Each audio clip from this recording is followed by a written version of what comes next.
Saya juga akan mencoba mengulas materi yang ketiga tentang paralegal dalam perceraian atau paralegal gugatan perceraian, tetapi dalam konteks ini adalah di konteks agama Islam. Kita tahu bahwa yang namanya rumah tangga itu bisa terjadi berbagai macam problem dan ada solusi yang ditawarkan oleh Islam dalam hari ini adalah perceraian jika kedua belah pihak sudah bisa tidak didamaikan, atau istilahnya Pak Sukni Tumi di sana dalam sebuah ikatan perkawinan sudah ada cekcok atau pertikaian di dalam rumah tangga. Eh, Sebelum ke situ saya ingin menyampaikan bahwa pada dasarnya setiap orang yang ingin bercerai itu dapat mengurus sendiri perceraiannya tanpa pengacara atau advokat. Tetapi biasanya para pihak yang ingin bercerai dia merasa perlu didampingi oleh advokat karena tidak percaya diri, kemudian belum mengetahui prosedur-prosedur persidangan, terutama dalam pembuatan berkas-berkas persidangan seperti gugatan dan lain sebagainya. Kemudian yang kedua terkait dengan biaya perceraian itu tidak ada standar baku tentang biaya perceraian, karena jika proses perceraian yang dilakukan tanpa advokat atau pengacara, yang perlu dikeluarkan biasanya hanyalah biaya perkara saja.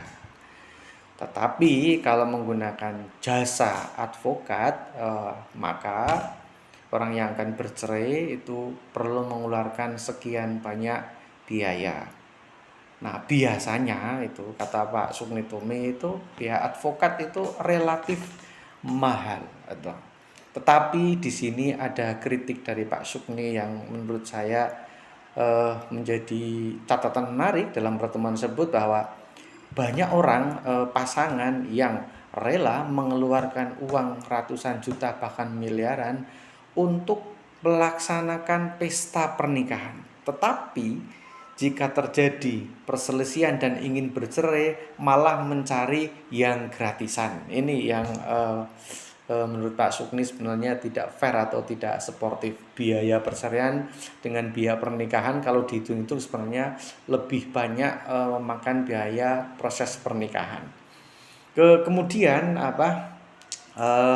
kita tahu bahwa sebelum seseorang akan melaksanakan sidang-sidang perceraian itu, di sana akan ada yang namanya tahapan-tahapan persidangan gugatan perceraian yang diatur oleh Islam, atau perceraian di dalam pengadilan agama.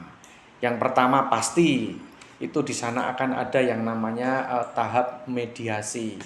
Makanya di pengadilan agama ada yang namanya istilahnya mediator ya, mediator perceraian. Kalau di Jawa namanya juru pegat. Di sana akan ada perdamaian, upaya perdamaian dulu, kemudian karena kita tahu pada perkara perceraian seperti cerai gugat dan cerai talak, hakim wajib mendamaikan kedua pihak yang terlebih dahulu setiap kali persidangan. Nah, jika kedua belah pihak dapat memilih hakim sebagai mediatornya di pengadilan, maka dia tidak akan dipungut biaya karena hakimlah yang menjadi mediatornya. Kemudian dalam upaya perdamaian itu misalnya jika tidak berhasil mendamaikan kedua belah pihak, maka perkara dicabut oleh penggugat dan perkara dianggap selesai.